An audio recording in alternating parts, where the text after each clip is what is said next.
with a question. It's not just like say what you want. It's got a question you got to answer. Everyone ready? Let's do it. Okay. Hello and welcome, everyone. Everyone tuning in virtually and everyone here with us in person. My name is Malaika Collette. I use she, her pronouns, and I'm 19 years old. Before we begin, we'd like to acknowledge that this debate is taking place in Mississauga and Anishinaabe territory, governed by Treaty 20 and the Williams Treaties. We acknowledge the history of this land and strive to build good relationships with their communities today. We are so grateful to the caretakers of this land and honor their knowledge and teachings in the work that we do. We cannot achieve climate justice without Indigenous rights, and therefore their leadership must be centered in the work we do as a community and especially in the fight against climate change. We're so grateful for our grandchildren, Federation of Ontario Cottagers Association, GreenUP, the Kawartha World Issues Centre, Trent School of the Environment, and GreenPAC for helping us organize this event. And special thanks to a few individuals, including Ian Attridge, Stephen Hill, Don White, Dee Hanchett, among others, for their help and guidance throughout this process. Now, to introduce ourselves as the organizers briefly, we are young people who decided to organize this debate because climate change is an issue all three of us think about and act upon regularly. The issue of climate change for us is personal. We already see and will continue to see the impacts intensify in our lifetime. As young people, this election is extremely important to us. The role the next government will play in the protection of our planet and future cannot be overlooked. That's why we decided to take the lead in organizing this debate, because climate change matters and should be talked about in every space, especially elections. I'll now pass it over to my colleague to introduce himself. Hi, everyone. Thank you so much for having me. My name is Gabriel. I use he, him pronouns, and I am 17 years old. I'm now going to pass it off to our other colleague. And my name is Mary Ellen. I am 24 years old, and I use she, her pronouns as well. So as you may hear, for those of you at home, as you may hear throughout the event, we have a limited in-person audience here with us, which includes organizers like ourselves, members of organizations who have supported this event, campaign teams, and media. We chose only to invite select groups involved in the organization of this event just to keep our numbers low through COVID and to keep everyone safe. And we thank you all for being here with us in person. It's so nice to have at least a small audience with us, even if it's, only partial, but we're so happy to be slowly transitioning back to in-person events. And so for those of you watching at home, you're free to communicate with each other using the chat function on the live stream. Please let us know if there are any issues out there with the sound or vision or anything like that. And you're also welcome to submit questions throughout the event, but please note that we are not accepting questions that are submitted in the live stream chat. If you would like to submit a question, you can use the Google form that our online mediator, Shaylin, will be putting into the chat box, and it should also be in the description on the video. And we'll have some time in the second part of the debate for the candidates to answer those public questions. And we probably won't be able to get to all of them, but we thank everybody for submitting them. And finally, we are very, very thankful to our three candidates for being here with us tonight. Candidates from parties that won a seat in the last provincial election were invited to participate tonight in the debate. And this is a standard practice for environmental debates being put together by GreenPAC, who was part of our organizing team. So to introduce our candidates for this evening, we have Jen Deck from NDP. We have Greg Dempsey of the Liberal Party. And we have Robert Gibson from the Green Party. And Dave Smith of the Conservative Party was planning to attend tonight, but unfortunately had a family emergency, so he will not be joining us. But we look forward to a nice discussion with the three of you anyways. And Gabe is going to moderate the first part of this debate, so I'm going to pass it off to him. All right. Awesome. Thank you, Mary Ellen, and thank you, Malaika. So the format of the event will be as follows. In the first hour, the candidates will be asked 5 questions, which they have received in advance. Each candidate will have 2 minutes to answer each question. We will tell you the order of response after reading the question. Once all 3 candidates have answered, we will open up the floor for candidates to rebuttal one another. Each candidate gets 3 rebuttals of 30 seconds each to use throughout the debate as they see fit. Only 1 rebuttal can be used per question. The candidate whom the rebuttal was directed to will have the chance to respond to the rebuttal for 20 seconds. So once all 4 of you have answered the question, we will ask for rebuttals. We ask that you just raise your hand if you would like to rebuttal, and we will call your name. Rebuttals only apply for main questions, not questions from the public, which will be asked later on. And the candidate can only respond to rebuttals that are directed at them for 20 seconds. The last 30 minutes of the debate will be dedicated to public questions, which can be submitted throughout the debate using the Google form that you use to register for the event. There is a link, as said before, in the description of the YouTube video that will take you to the Google form to submit your questions. We will not be able to ask all of them, so we will select a few from what gets sent in. Please keep your questions short and concise for timing's sake. Candidates, please try to keep your responses within the time limit. There is someone watching the time, and they will indicate to you with a yellow paper when you have 30 seconds remaining and a red paper when you are out of time. If you go 10 seconds over time, which hopefully we won't have happening, I will speak up and cut you off. Please don't talk over one another. We will give you all the chance to speak, and we want to make sure that everyone at home can hear what you have to say. So please keep it civil and friendly, and I thank you in advance. After all questions and rebuttals, we are going to move on to public questions. We will get through as many as we can. You have 2 minutes to answer each question, and there will be no rebuttals. Order will continue to be rotated. All right, so that's everything in terms of the format. We'll use this first question as a little icebreaker to kick off the debate. I wanted to say that you can take your masks off to answer if that's easier. Up to you guys. Perfect, thank you. We'll use the first question to kick off our debate, a little icebreaker. There are no rebuttals, and you will only have 30 seconds to answer this one. Then we'll move on to the remaining questions, where you'll get a total of 3 rebuttals to be used throughout as you see fit. All right, so we're all ready? Awesome. So the first opening style question is, when thinking about the climate crisis, what do you see as the biggest challenges and or opportunities in this riding? Reminder, this is a 30-second answer question, and we're going to start with Jen Deck from the NDP. Hi, my name is Jen Deck, and she, her, and I'm your NDP candidate. Here in Nogo-Jiwanong, Peterborough, we are Treaty 20 people. May 12th is this year's Moose Hide Campaign Day, an Indigenous-led grassroots movement of men, boys, and all Canadians standing up to end violence against women and children. I always love coming back to Trent University, where my life in Peterborough started 30 years ago. And I'm looking forward to tonight's discussion to talk about the NDP's Green New Democratic Deal, the boldest, most effective, and achievable plan Ontario's ever had. Thank you. Awesome. Thank you, Jen. And now we'll be moving on to Robert Gibson from the Ontario Green Party.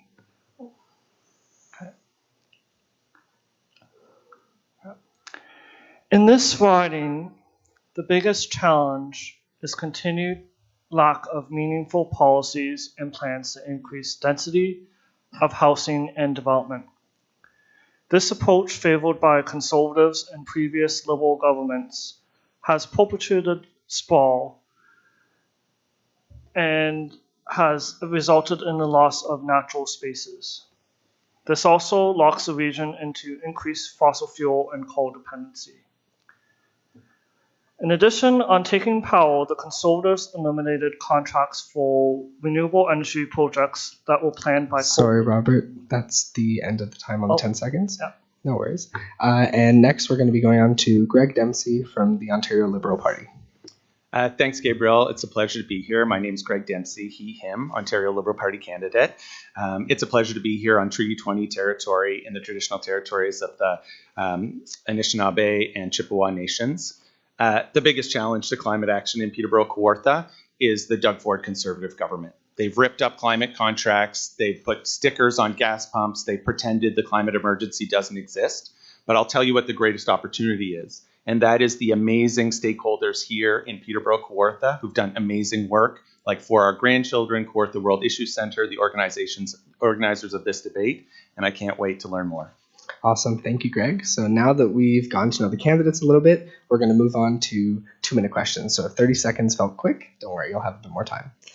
So our second question is, the latest report from the Intergovernmental Panel on Climate Change, IPCC, stated that all countries must halve emissions by 2030 in order to avoid irreversible climate change. The IPCC has also established that we have 3 years to curb emissions and keep global warming to 1.5 degrees Celsius. If elected, your party will still be in power by the time we reach this point. 2 weeks ago, a coalition of environmental organizations launched the Ontario Climate Emergency Campaign in order to put pressure on the government to treat the climate crisis accordingly. How will your party's emissions reduction plan ensure Ontario is on track to reduce emissions at the pace required by this emergency? And we're just going to start with Jen Deck from the NDP on this one.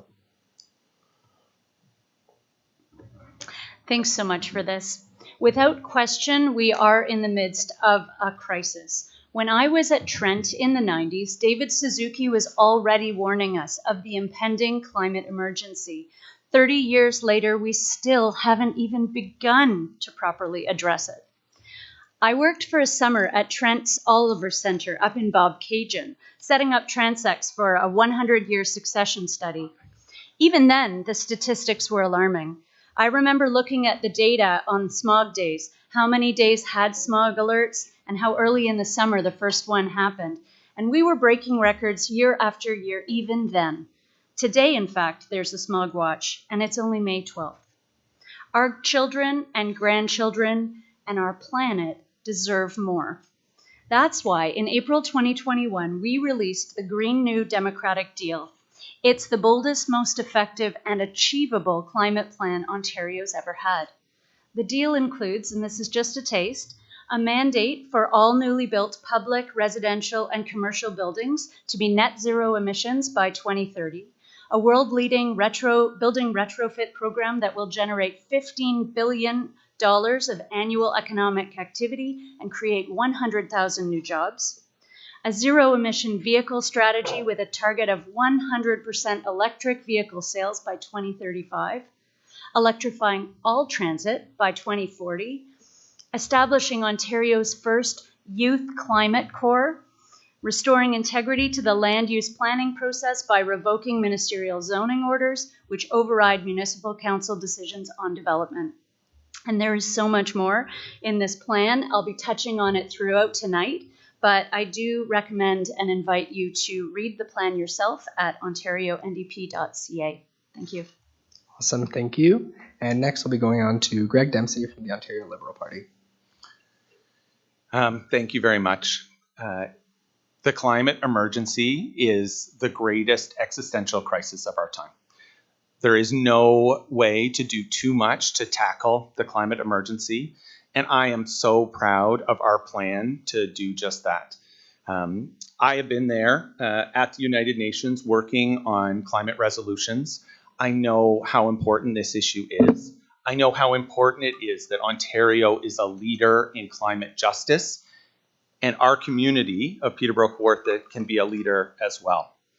So our plan will reduce emissions by 50% by 2030, the target that you've set, but it's going to go well beyond that because I believe that we need to do everything we can to meet those climate emissions.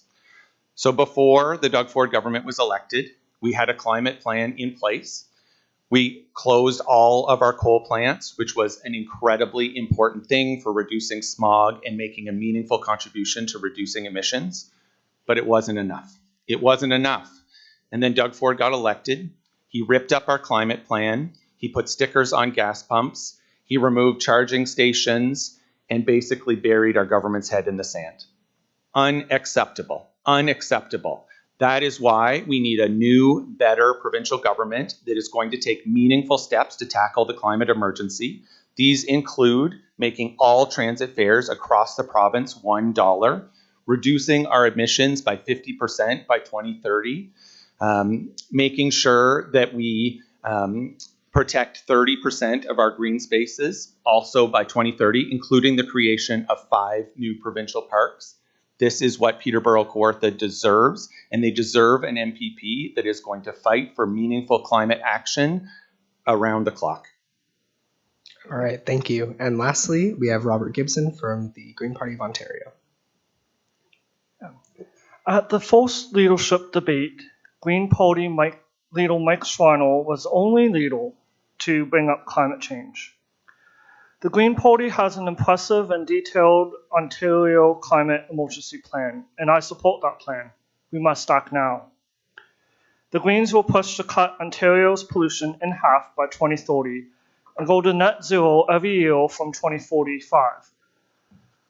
We will do this by adopting a zero carbon law that sets a fair share carbon budget for the rest of the century.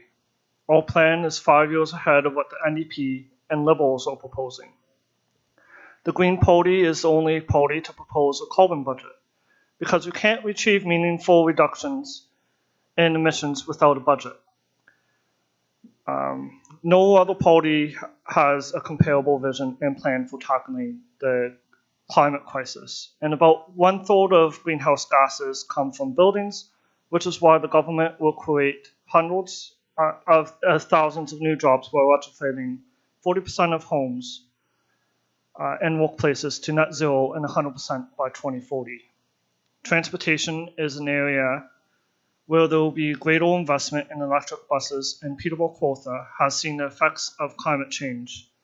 And it was only a few years ago that there was a massive flood that could not be handled. Other parties will talk about net zero in 2050. This is too late, especially if it relies on unreliable measures like planting trees that take time to grow.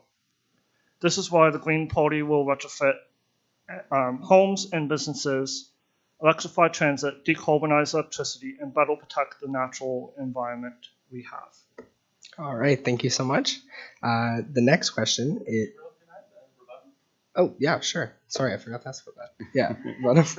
All right, so Greg, you have 30 seconds. Okay, thank you. So my rebuttal is for Jen. So Jen, in your very first press conference, you were asked a specific question about your climate plan. Your answer to that question was that you had just gotten nominated and that you were waiting for the NDP to tell you what you believed on climate. I don't think that's good enough. I think we need an MPP that is going to care about the climate emergency, is going to know that this is the single most important issue of our time. So my question to you is, when did you decide that the NDP platform was good enough on climate? All right, and Jen Deck, you have 20 seconds to respond. I don't think that's a completely fair characteristic of what I said. What I said was the platform had not been released, and I'm going to be a member of a party that has a platform and has a plan. So it's in my best interest and it's in the constituents' best interest for me to wait and be able to look at the details of the plan before I speak about it. The fact that I have a commitment to the environment that goes back 30 years, that also speaks for itself. All right, thank you. The next question is, perfect. So we have 30 seconds for Robert Gibson to give a rebuttal. Thank you. The NDP are encouraging increased consumption of fossil fuels, as well as the Liberals, by subsidizing energy bills rather than incentivizing cutback on use. This benefits heavy users of electricity, the rich and large homes. So my question is for Jen Deck. How can you advocate for the climate change while at the same time subsidizing electricity? All right, Jen Deck, you have 20 seconds to respond. We need to do both things. We need to work towards eliminating emissions, but we also have people who need help right now. And so we need to be able to, right now we have infrastructure that needs innovation, that needs investment, and those are things that we will do. But at the same time, we still need to take care of people where they are right now. All right, perfect. So that's 3 rebuttals used. You each have 2 rebuttals left. So the next question is, supporting Indigenous nations' rights, consultation, and sovereignty is a key part of achieving climate action and environmental protection in Canada. Do you agree? And how do you plan to support and work with Indigenous communities? On this question, we'll be starting with Greg Dempsey from the Ontario Liberal Party. Thank you very much. It's been the honor of my career to represent Canada at the United Nations, where I led Canada's response and support for Indigenous rights at the UN. I was actually in the room when Canada agreed to implement the UN Declaration on the Rights of Indigenous Peoples, and I know how important Indigenous peoples' protections of our lands, our waters, of our entire climate has been for thousands and thousands of years.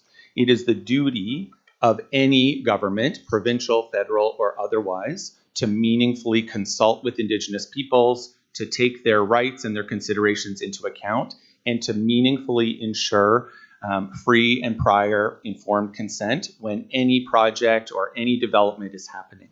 This Doug Ford Conservative government is using ministerial zoning orders to override the rights of Indigenous peoples. It is completely and absolutely unacceptable. I am so proud to be running for a party that has said that we will no longer be using ministerial zoning orders to override the rights of Indigenous peoples, because we need to work collectively with Indigenous peoples. They have been the keeper of our lands for thousands of years. They deserve meaningful, real consultation that includes funding for that consultation. And our party is going to ensure that we are protecting the rights of Indigenous peoples with every different policy that we are putting in place. I'm also really proud that we're going to be introducing Indigenous perspectives into curriculums. That was one of the very first things that was cut under the Doug Ford Conservative government, was meaningful Indigenous inclusion in the education curriculum. Completely unacceptable. We need to bring that back. We do need to include teaching of Indigenous languages. And I am so lucky to have met with so many strong, incredible Indigenous peoples here in Peterborough-Kawartha. I am taking their voices with me, and we will ensure that we do policymaking in a good way alongside them. All right, thank you. And now we're going to Robert Gibson from the Green Party of Ontario. Unlike the Conservatives, who issue ministerial zoning orders without consulting Treaty 20 First Nations, we will work in collaboration with Indigenous leaders regarding all provincial decisions while respecting Indigenous sovereignty. It's important for us to build trust with the First Nations so that together we can tackle environmental issues, learning from their knowledge of the land. I will work towards decolonizing the environmental movement, which has often used the racist crying Indian stereotype, rather than supporting them and empowering them. And the Green Party knows that Indigenous nations are each unique with different perspectives, which will need to be respected. We cannot assume or speak for Indigenous peoples or nations. In order to have a transparent and strong working relationship with Indigenous peoples, we need to address their concerns and address current and past injustices, including the Canadian genocide, while respecting their sovereignty. It is important to take action in partnership with Indigenous nations on issues not directly tied to the environment, including the genocide identified in the missing murdered Indigenous women and girls inquiry. Together with First Nations, people can increase Indigenous protected and conserved areas and implement the United Nations Declaration of Indigenous Peoples. All right, perfect. And next we're going to Jen Deck from the NDP. I absolutely and wholeheartedly agree that Indigenous rights, consultation, and sovereignty are key to achieving climate justice and environmental protection. In March 2018, Doug Ford said he would stop talking with local First Nations communities and vowed to hop on a bulldozer to pave a road through First Nations territory in the Ring of Fire. He has been caught repeatedly ignoring his constitutional duty to consult with Indigenous peoples on matters that affect treaty rights. In 2017, the Wynne Del Duca Liberals rushed through an agreement with only 2 First Nations near the Ring of Fire and did not actively work to seek involvement with other impacted communities. First Nation chiefs from the James Bay lowlands wrote a letter to the Federal Minister of the Environment and Climate Change describing the carbon-rich peatlands as the world's lungs and said the current terms of reference for the regional impact assessment of the Ring of Fire exclude Indigenous peoples from all but token roles.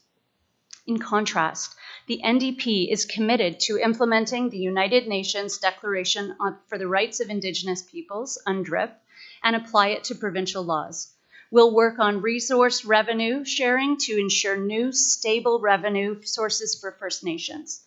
Andrea Horvath and the NDP will establish the National Day for Truth and Reconciliation as a provincial statutory holiday.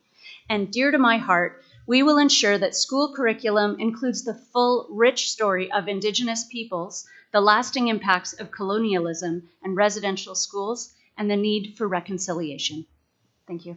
All right, so I'll now open up the floor for rebuttals. And just clarification, Jen, you actually haven't used a rebuttal yet. So you've got 3, Greg has 2, and Robert has 2. So if anyone would like to rebuttal, Robert, you have 20 seconds. Greg Dempsey mentioned protecting Indigenous lands. Well, the previous government, Liberal government, was in power the last couple of years. There was only 0.003% of land. That includes both the Conservatives and the Liberal government. So how will your government add Indigenous protected lands when, Actually, you can have 10 more seconds. I actually said 20, but it's 30. Oh, okay, perfect. Okay. All right, so are there any other rebuttals? Could I respond maybe? Yeah, sure. 20 seconds to respond. Okay. Thanks, Gabriel. I kept replaying the 20-second thing in my mind. And I was like, oh gosh. That's not a problem. It's not a problem. So thank you, Robert, for the question. I completely agree. We need to ensure that we meaningfully consult with Indigenous peoples when protecting lands, when working with First Nations. It is incredibly, incredibly important, and I'm glad that you brought it up. I am so proud of our promise to protect 30% of Ontario's lands by 2030, including 5 new provincial parks. We are going to work in consultation with Indigenous peoples to make that happen. Other rebuttals? Perfect. All right, so we'll move on to the next question concerning Highway 413. Highway 413 is a proposed 400 series highway by the current Ontario government. The 59-kilometer highway would stretch from the northern edge of Vaughan to the western limits of Brampton and Mississauga. Environmental groups have criticized this project for its costs, sprawl impacts, and environmentally destructive nature, especially towards woodlands, wetlands, waterways, and species of risk. Do you and your party support or oppose the proposed Highway 413, and why? For this question, we'll be beginning with Robert Gibson from the Green Party of Ontario. Thank you for the question. The Green Party, of course, opposes Highway 413 because it will increase urban sprawl, destroy provincially significant wetlands, and will contribute to congestion and pollution, as well as not achieving climate goals. In addition, the highway is slated to reduce farmland and run through the province's protected greenbelt. Environmental protection and have been changed to make highways easier to build and harder for consultation to occur. Unlike the Liberals, the Green Party will make it illegal to build highways through all of the Greenbelt. An independent estimate has proposed the cost of the highway to be around $10 million. That's too much money for a highway that only saves 30 seconds. Greens also contend the project will have little value for the majority of Ontarians, and Mr. Ford and the PC say that the studies show that these traveling the full length of the highway would save 30 minutes. The Liberals said that it would only save 30 seconds when they did a study. And yeah. All right. Thank you. And next we're going to Jen Deck from the NDP. 2 minutes. The NDP will cancel the unnecessary and costly for Highway 413 and the Bradford Bypass Highways. Sorry, I'm stumbling on my words. These projects would waste billions of dollars while paving over irreplaceable prime farmland, wetlands, and river systems in the Greenbelt. And they would benefit few except for the well-connected land developers, friends, and donors of Doug Ford and the PC Party. Building highways does not reduce congestion, it just increases traffic. In fact, Doug Ford has tried 3 times to carve up the Greenbelt for developer land barons. He gutted Ontario's conservation authorities. He used Ontario's money to go to court to fight efforts to tackle the climate crisis. He weakened Ontario's greenhouse gas reduction targets to a quarter of their previous targets, and his recent budget announcements forecast even more cuts. The NDP is committed to investing in Ontario's economy, jobs, and quality of living, but not at the expense of the environment and our stewardship responsibilities. Rather, with the Green New Democratic deal, we commit to making life more affordable while tackling the climate crisis, because climate justice is social justice. Thank you. All right, thank you. And lastly, to Greg Dempsey from the Ontario Liberal Party. Highway 413 is a terrible idea. I'm really proud that we have said that we will cancel Highway 413 as soon as we come into power. It's the right thing to do. Everybody agrees that the 413 is both a waste of money. It will pave over the Greenbelt. It will remove precious farmlands from our agricultural resources. Our party will cancel the 413 and invest every single dollar saved in education for students in Ontario, which is where that money belongs. The only people who are in favor of Highway 413 are the donors to Doug Ford's Conservatives. And I want to repeat what I said earlier. Doug Ford's Conservative Party is the greatest risk to climate action here in Ontario. It's the greatest risk to climate action here in Peterborough-Kawartha. They're suing Ontario kids in court. They're fighting the federal government. They're doing everything that they can to make sure that we do not meet our climate goals. And that, again, is completely unacceptable. So we will make sure that we do not build highways, and instead we invest meaningfully in transit, and that includes $1 fares on all transit across the entire province, $1 to travel on Peterborough Transit, $1 to take the link to Lakefield, $1 to take the GO train into Toronto. That will pull 400,000 vehicles off our highways, contribute meaningfully to climate justice, and is the right thing to do. And so I'm proud of our climate plan. And in this election, the choice is clear. We can have a smoggy highway through the Greenbelt, or we can elect a party that will take meaningful, clear action on the climate that we all deserve. All right, thank you. And before we go to rebuttals, I'm just going to remind how many each of you have. Greg, you have 2 rebuttals remaining. Robert, you have 1 rebuttal remaining. Jen, you have 3 rebuttals remaining. And then there's only 2 questions left. All right, so would anyone like to rebuttal? All right, Robert, you have 30 seconds. This question is directed to Jen Deck. Both the Liberals and Conservatives have failed in reducing urban sprawl policies. Jen Deck, I did not see in your platform a plan to freeze urban boundaries. Is this something that your party will consider? All right, and Jen Deck, you have 20 seconds to respond. That's a great question, Robert, and I will freely admit that I am an educator, not a climate scientist, and so I trust the NDP does its research and does its consultation with the experts, so I will not hazard a guess to that question. Thank you. All right. Can I have a rebuttal, please? Yeah, for sure. Yeah. 30 seconds. Thanks. I just want to answer your question, Robert, because I think it's really, really important. So under our plan, we will make sure that municipal and nonprofit partners will get $360 million every year to operate and improve social, supportive, and community housing services because they're so important, and fund 38,000 new homes that will help people who are struggling with housing, and will establish housing as a fundamental human right in Ontario to make sure everybody has a safe and reliable shelter. Thanks. All right, before we finish, are there any rebuttals? All right, perfect. So the next question is, Ontario contains many important ecological areas that serve as natural carbon sinks, absorbing a large amount of atmospheric CO2 each year. Keeping warming below 1.5 degrees will be much more challenging without the integrity and health of ecosystems like these. Natural spaces are also important resources for human well-being.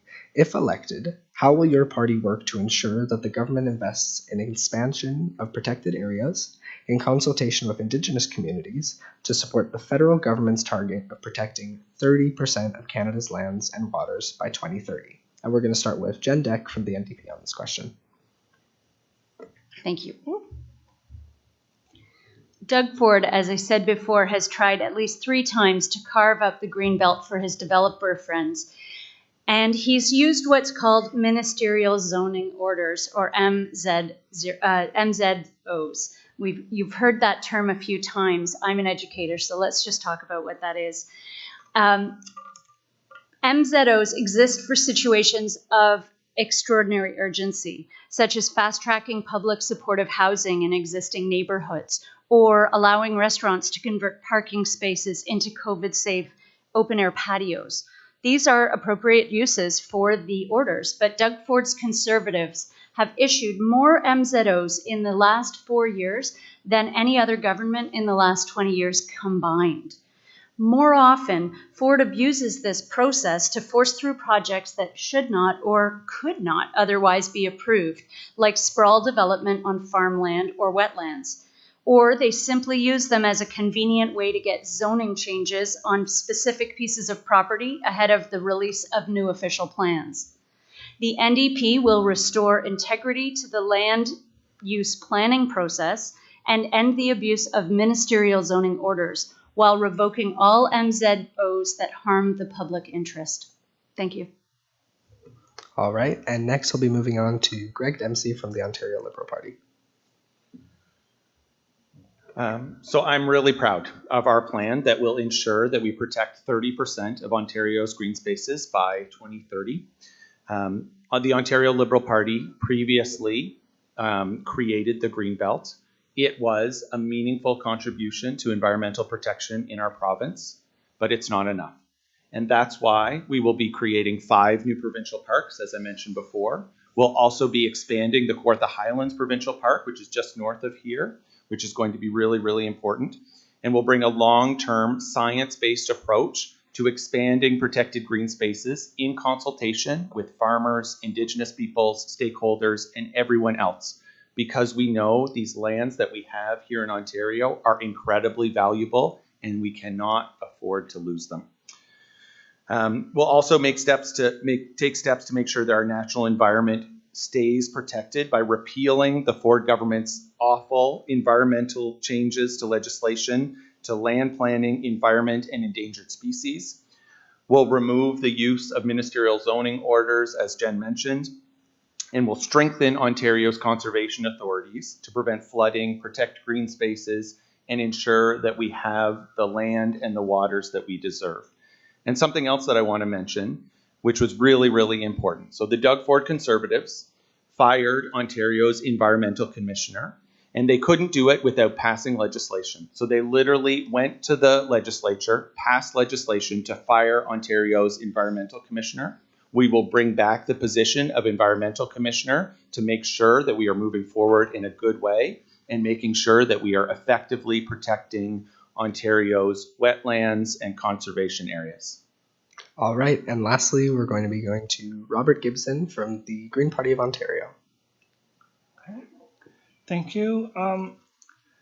Unlike current and previous governments, we will significantly expand protected areas in consultation with Indigenous communities to support federal government target of protecting 30% of Canada's lands and waters by 2030.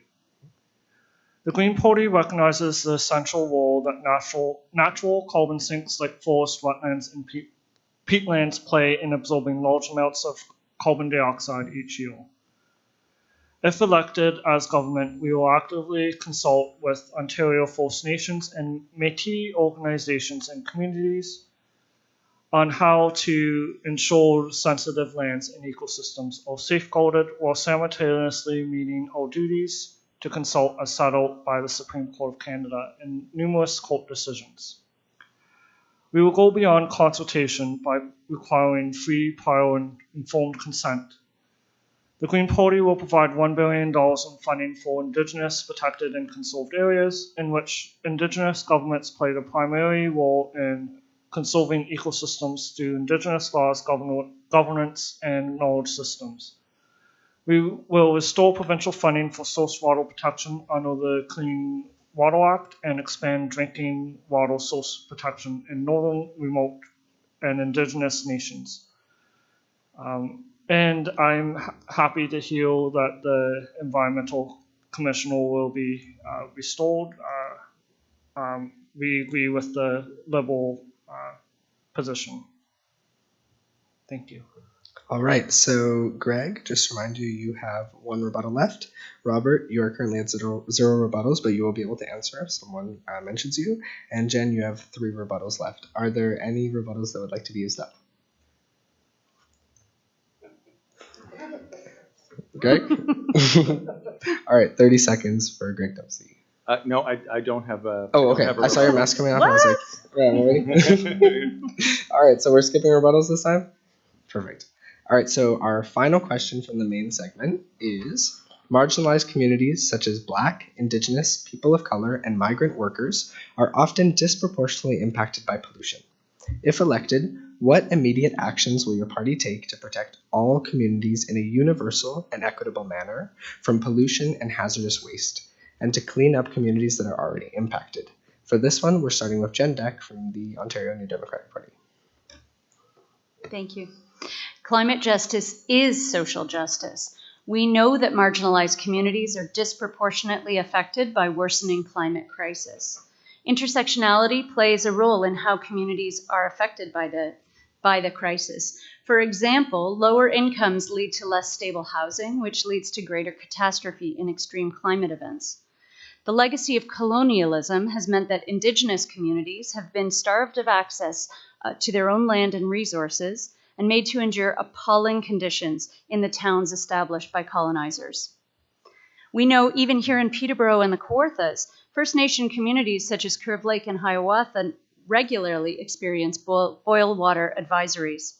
It is unconscionable that we have communities within an hour-and-a-half drive of Toronto who are regularly having to boil their water or risk E. coli contamination by drinking the water that comes out of their taps.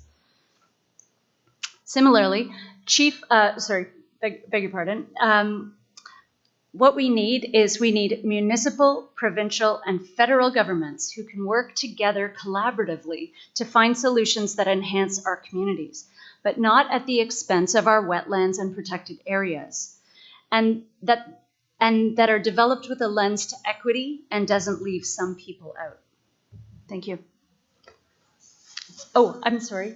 Can I keep going? Yeah, of course. I did skip over something. I got confused with my own notes. We'll give you 30 seconds. Oh, thank you. We will once and for all clean up the mercury impacting the Grassy Narrows and Wabaseemoong First Nations. We will ensure minimum standard requirements for clean water for First Nations communities, and we will maintain the commitment to the Mercury Disability Fund indexed to inflation and make additional payments to the individuals impacted by mercury. Thank you very much. Perfect. Next, we'll be going to Greg Dempsey from the Ontario Liberal Party. So when I decided to run for this nomination, there were 2 main issues that mattered to me the most. The first is climate justice, because I do believe that there is no such thing as doing too much to tackle the climate crisis. The second is support for marginalized communities. So I built my career on standing up for human rights and defending the human rights of everybody on behalf of Canada. And Yes, indeed. Marginalized communities are terribly affected by pollution, by climate action. We always know that marginalized communities suffer the most when there has been climate change. So 2 decades ago, there was an asthma crisis in Ontario. And Ontario Liberals responded by closing every single coal power plant in the province. It made a huge difference to our carbon emissions and was such an important step for marginalized communities. And that's why I'm so proud to be running for the Ontario Liberal Party, because now we have an ambitious climate plan that is going to make sure that our electricity grid is net zero as soon as possible. We are going to stop funding gas-powered power plants, and we're going to make sure that we meet those net zero emission targets by 2050. We also have specific commitments to clean up the mercury contamination in St. Clair and English Wabigoon river systems while reducing the pollution in Lake Simcoe and the Great Lakes. In our platform, we recognize the important contributions of diverse communities, peoples of different races and abilities, sexual orientations, and gender identities. These are the people who built the Ontario that we call home, and every one of these communities will be better off when we take the meaningful climate action that we deserve. All right, perfect. And lastly, we'll be going to Robert Gibson from the Green Party of Ontario. Thank you.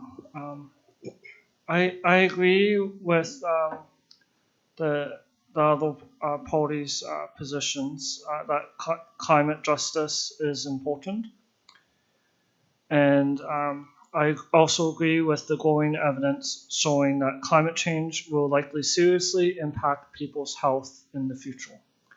We've had a preview of this problem with BC heat wave, where almost 600 people died due to heat and dehydration. This is unacceptable, and in Peterborough-Kawartha, we have an aging population who are more vulnerable to heat. A Green government will take action on climate change to mitigate the worst effects. We also know that protecting biodiversity helps reduce the chances of future pandemics. Protecting 30% of land and water isn't something we just want to do because we love nature. It's something to do to reduce the pandemics as well. We need to listen to Black, Indigenous, and other peoples of color. From my research on environmental justice, when I hosted a radio show, I learned that housing crisis is important because unhoused and low-income people are being pushed into increasingly contaminated areas, and we will double ODSP for the same reason. We require the Ministry of Environment to develop and report a strategy to address environmental racism and strengthen and then uphold the Environmental Bill of Rights so that people have the ability to raise environmental concerns. Perfect. And this is our last round for rebuttals. Just a reminder, Greg, you have 1 rebuttal, and Jen, you have 3. Would anybody like to use the rebuttals?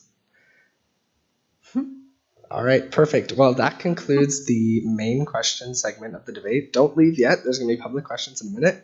We're just going to take a second to refill some waters. If you want... Yeah, give a hand. Let's go.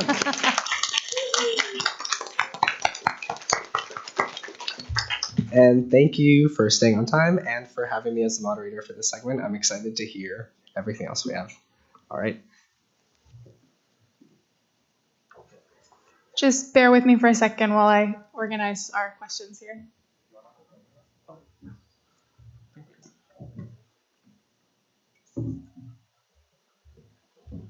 Thanks.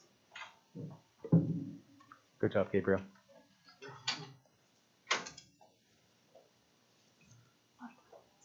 Yes, please. Thank you so much.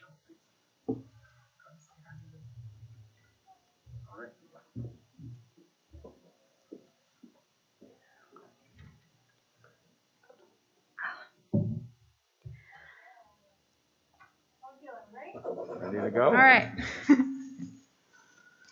So we had a couple things submitted while you guys were talking there, and then we've had a few over the last couple of days that have been submitted. So I'm just gonna try and get through as many as we can, and we'll see how it goes. And I'm just gonna make up a random order for you guys as I go. So we're gonna start with a very simple yes or no question. So you can answer with one word or just a couple words. We're not gonna have a time limit on this one. So the first question is, will you join the All-Party Climate Caucus to work collaboratively with MPPs from across the aisle on policy solutions, yes or no? And I'm going to go Robert, Greg, Jen. So go ahead. Yes. Yes, and I'm really proud to say that our leader has committed to including all parties in climate solutions as soon as we're elected. And Jen? I think you said Greg, Rob, but okay, that's fine. Sorry. That's good. That's quite all right.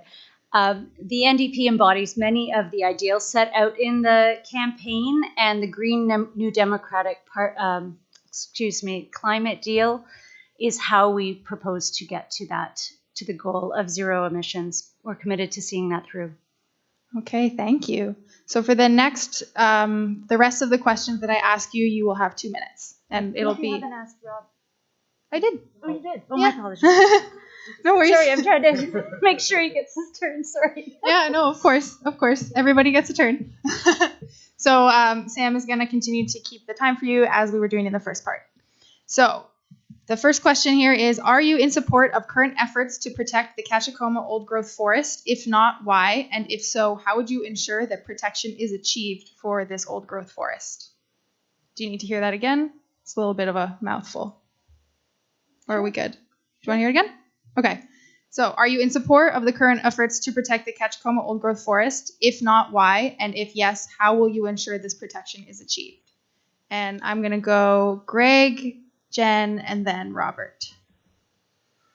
So thank you for the question. Yes, an emphatic yes.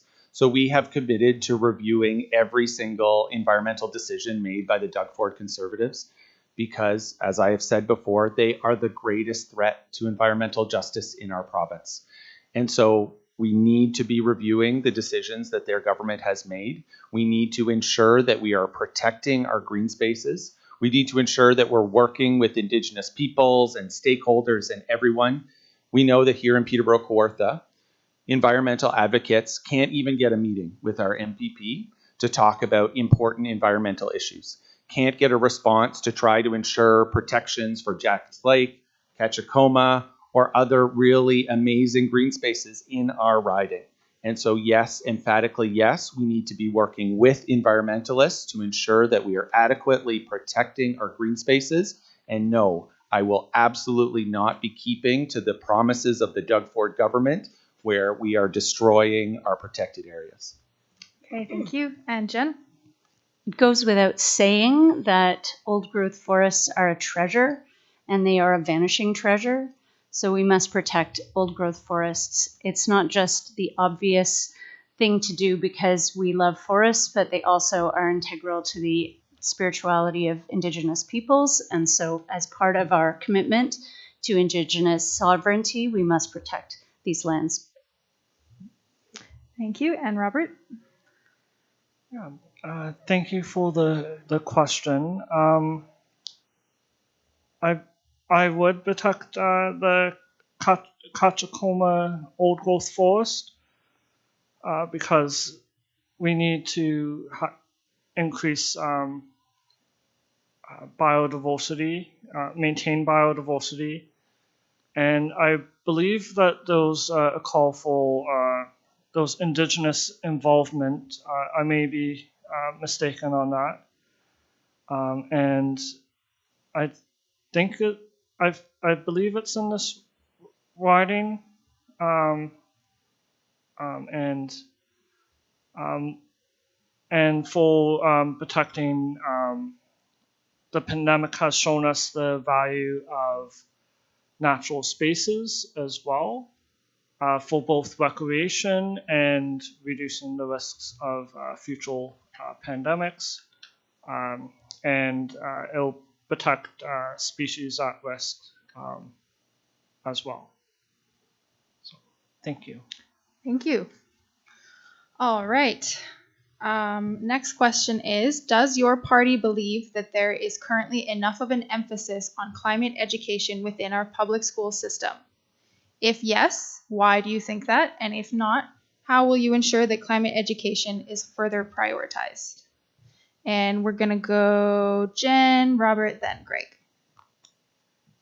Coming from the education world, I can tell you that educators are excited and proud to work on all forms of advocacy, social justice, and the environmental and climate justice is certainly no exception to that.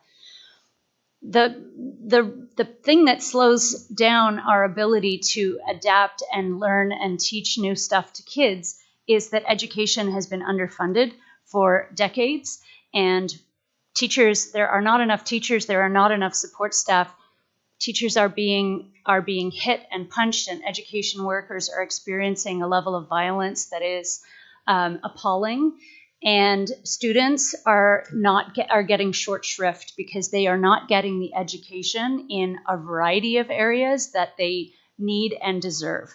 So we need to put funding into education. The educators are ready to jump in and add more and more rich educational experiences in a variety of areas, but they need some help. Okay, Robert? Thank you for the question. Most likely not. Saying this, I haven't read the Ontario curriculum on climate. But we do need to improve education in the environmental field, and I know that the Conservatives have made cuts to education, especially Indigenous-led education, and we definitely need more education that's outside hands-on. And I know that there's a growing number of teachers that are doing this. Camp Kawartha near this university is a good example of outdoor-led education. And yeah, that's my response to that question. Okay, and Greg? Thank you very much. So I've said many times that I am the person that I am because of the education that I received here in Peterborough at Edmondson Heights and Adam Scott, and the value that I got from our amazing publicly funded education system. But there's something else that I'm really lucky for. I had Drew Monkman as my grade 4 teacher at Edmondson Heights. Drew Monkman, who's an incredible environmentalist in this community. And he was the one who brought climate justice to the fore in elementary school for me. And that is why I cannot agree with the premise of your question anymore. We need to have climate interwoven through our entire school curriculum. It's going to make a huge difference for our students to recognize not only the climate emergency that we are in, but also the steps that each and every one of us can take to make a real meaningful difference on the climate. And we've seen for students, young students, Gen Z people, feel disempowered, disillusioned about the lack of progress, the lack of real meaningful progress that we have seen from governments. But I know that we can all make an amazing difference, and weaving climate justice into our education curriculum alongside Indigenous perspectives is incredibly important and is going to make a real amazing difference. And in that aspect, I've been so lucky to have met multiple times with Cam Douglas, who leads the YLS program here in Peterborough, and chat with incredible young climate leaders who have been exposed to amazing climate policies and ideas in the school system. It's why I cannot agree with that anymore. It's going to be so important. Okay, thank you. The next question we have is, how will you use transportation policy to urgently address the climate crisis while providing affordable alternatives to gas-powered vehicles? And I will go Robert, Greg, and then Jen. Thank you for the question.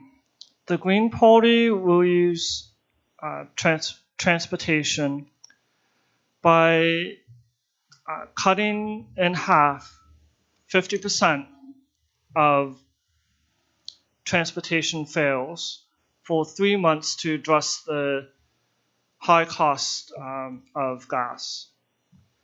And then we will fund active transportation as well as bus transportation in both rural and urban communities. During my campaign, I rode the Link bus to understand rural transportation. And I know that it's significant for some individuals, and the importance of bus frequency is important. So we will have guaranteed funding for municipalities. As well, we will invest in electric vehicles with rebates, so that fossil fuel vehicles are more expensive than electric vehicles. And finally, addressing the urban sprawl is also a priority, so that we don't have to rely on soul-crushing commutes. Okay, thank you. And Greg? Investment in transit is one of the best possible investments we can make for climate justice. It's why I'm so proud of our plan to offer Buck a Ride province-wide. It means that every single bus in Peterborough, the link to Lakefield, the GO bus to Oshawa, the train to Toronto will cost $1 for everyone. It's a matter of climate justice. It's a matter of social justice.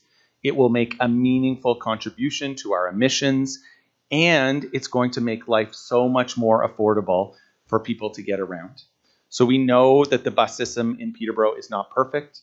We know that the cancellation of the Greyhound bus system in Peterborough was devastating for many communities. We need to do better. We absolutely need to do better. And so I'm so proud of our plan. It will take 400,000 vehicles off of our roads. It will do so much for everyone in Peterborough-Kawartha, and everyone across the province. And I'm so proud of that policy. But it's not just about getting cars off the roads. It's also about encouraging people to bike, to walk, and to get around more efficiently. That's why I'm proud of our plan that will offer a rebate for electric bikes, not just electric cars, so that people can get around like that. It will provide communities with $100 million annually, including Peterborough, to offer more bike lanes, cycling trails, and bike sharing programs. I was so lucky to live for a year in the Netherlands, where they have segregated bike paths. Everybody takes the train. We need sustainable transit solutions in this community. It's going to make a huge difference, and it's going to make sure that we hit our climate targets, not just for 2030, but exceed them going forward, and make sure that we get to net zero as quickly as possible. Thank you. And Jen? When transit is convenient, accessible, and affordable, people leave their cars at home and they use transit.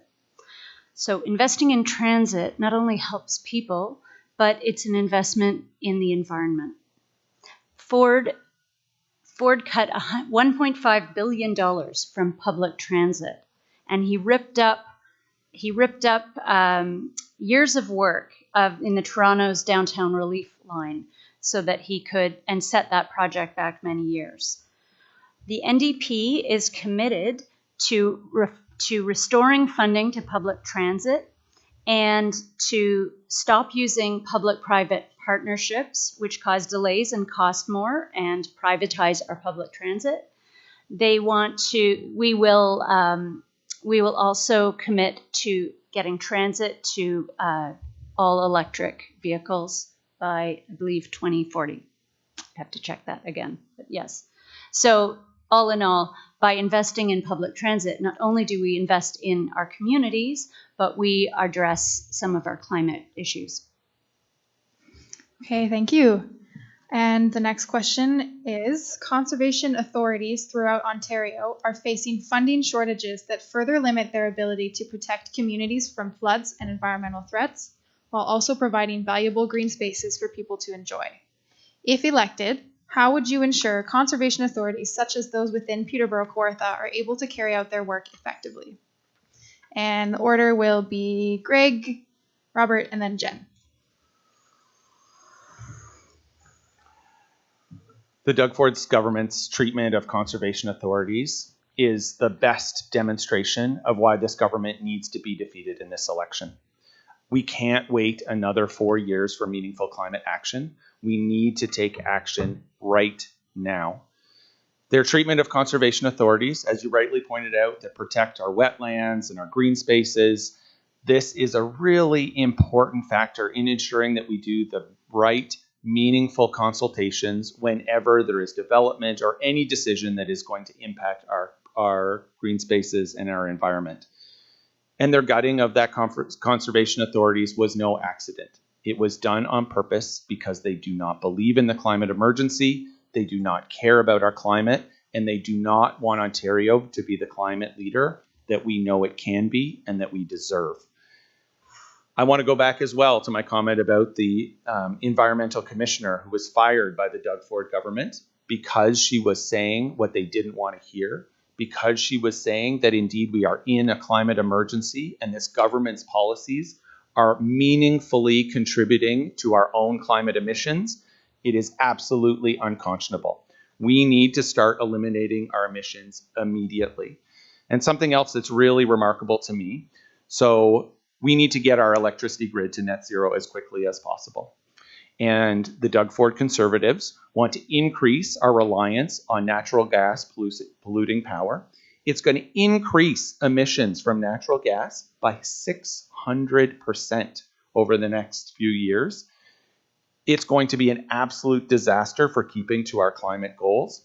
This, again, is another reason why this government needs to be defeated. The choice is absolutely clear. We can have another 4 years of Doug Ford dragging his feet on the climate, or we can elect a government that's going to take real, meaningful action on the climate crisis. Thank you. Robert, I think I said you were next. Yeah. Thank you. Yeah, the cuts to conservation authorities are shocking and disappointing. I don't know any other words, but the Green government will invest in conservation authorities and reverse those cuts that Doug Ford made. And it's important to keep the conservation authorities independence from politicians, because we need the expert advice that conservation authorities have. And that expert advice is there for a reason. It's the whole purpose of conservation authorities, or not the whole purpose, but main purpose is to protect people and properties from flooding. And many conservation authorities also have recreational areas like the Black Creek Pioneer Village. Those are also important.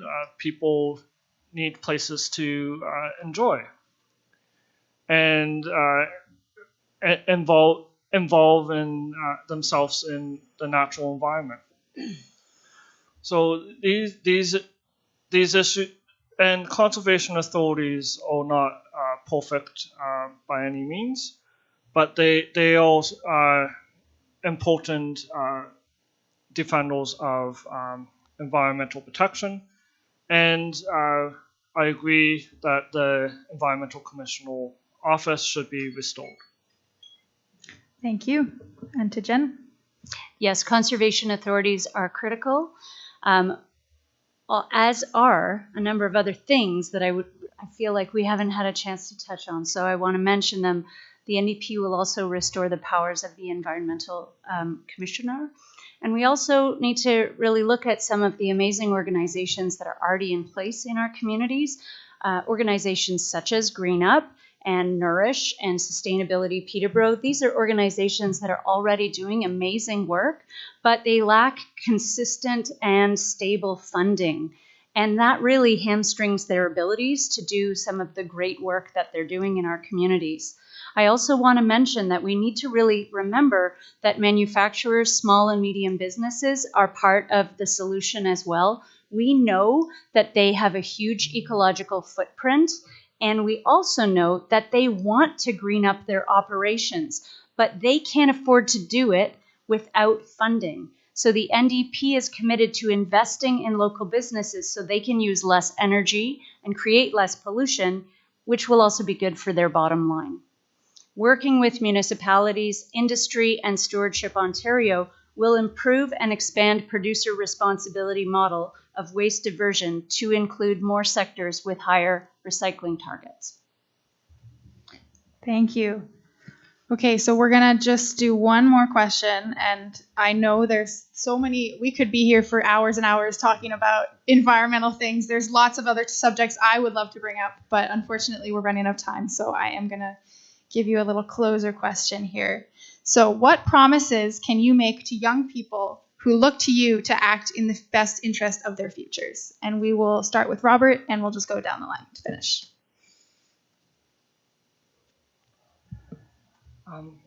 To young people, I promise to take action on the wetland loss, which I have been active on advocating for since I moved to Peterborough-Kawartha. And I've also promised to reverse many of Doug Ford's cuts to the environmental legislation, including the Environmental Assessment Act. I hope to inspire further action, whether or not I end up being elected as MPP, and encouraging people to continue to advocate for improved environmental legislation and engagement. Thank you so much. Thank you for that great question. I have two promises. One, a policy promise, and one, a promise of working together. So my first policy promise, I have said this to people, my very first call when I am elected as the new MPP for Peterborough-Kawartha will be to the ministry responsible for the basic income pilot to make sure that that is restored. It is so important. It is important for young people. It's important for our community. It was the promise that Doug Ford made 4 years ago not to cancel that pilot that was so disappointing. They promised not to cancel it, and then they did after much of the money was spent because they were afraid it was working. So I promise that that will be my very first call as your MPP. My second promise is to young people and to everyone else in Peterborough-Kawartha, including environmentalists, nurses, teachers, and others who have been left behind by this Doug Ford government and cannot get a hearing with our MPP. I am running for you. I am running because you deserve a voice at Queen's Park. I am running because I know how government works and because your voice deserves to be heard. So I promise to all the young people and to everyone else across the riding that if you want to talk to me about the destruction of wetlands, about the climate crisis, about all the issues that we talked about today, I'm here to listen. because your voice matters. We need a government that is going to listen to the science, a government that's going to listen to the experts, and most importantly, a government that's going to listen to our community, including young people like yourselves. And so that is my promise to you and everybody else. My door will be open, and I cannot wait to get to work for you and everyone else in Peterborough-Kawartha starting on June 3rd. Thank you. And Jen, you will finish us off here. Okay, thanks. What I remember when I was young and idealistic, young feminist and environmentalist coming to Trent University, I took the classic biology and women's studies joint major. I'm sure you've all heard of it. It's that really marketable degree that everybody takes. What I remember as that young woman is I remember feeling frustrated because people that were older than me didn't seem to understand the urgency of the changes that I thought needed to happen right away. And over time, I discovered there actually were lots of people older than me that were champions of the things that were important to me, and some of those people are in this crowd tonight. But what I will promise that I will listen, and I will take your concerns seriously. You have more stake in the future than I do, because you're going to be around longer than I will.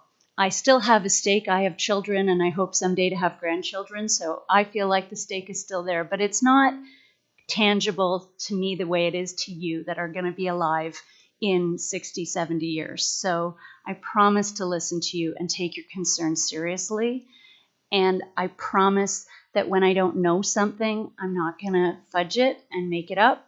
I'm going to be honest, and I'm going to do the work, and I'm going to find out the answers. And those are the promises that I will make to you as an elected official. Thank you. All right. Thank you so much, candidates. Malaika is just going to close us off here. Thank you, everyone. What a great discussion. And thank you to everyone virtually and in person that submitted questions during this event and prior to the event. We received a huge number of questions and did our best to combine them to cover similar themes and answer as many as we could. We apologize if your question wasn't asked this evening. We encourage you to reach out to your candidates and ask some questions that you didn't get answered on the environment and climate change and other issues. So thank you to everyone in the audience here for joining us, and thank you to everyone at home for joining us virtually. Thank you to Shaylin, who's been monitoring the YouTube for us, and to everyone who's been chatting on the chat on YouTube at home. We reached over 220 viewers on YouTube, and we know this number will continue to grow as people watch this recording. We know there were some other events happening this evening and have heard others will watch this later. So we thank everyone for tuning in and know that this is an amazing turnout and that this shows what an important issue climate change is to our community. As we come to the end of our time, we want to thank candidates for their participation this evening, as well as all of you that have tuned in virtually or in person. We hope you'll take everything you learned tonight into consideration as you head to the polls. Remember, Election Day is June 2nd. Returning offices are open now, and advance polls will be prior to June 2nd as well. You can also request a mail-in ballot if you will not be in the province or able to vote on June 2nd. Remember to vote and vote for the climate this election. Have a great evening, everyone, and thank you.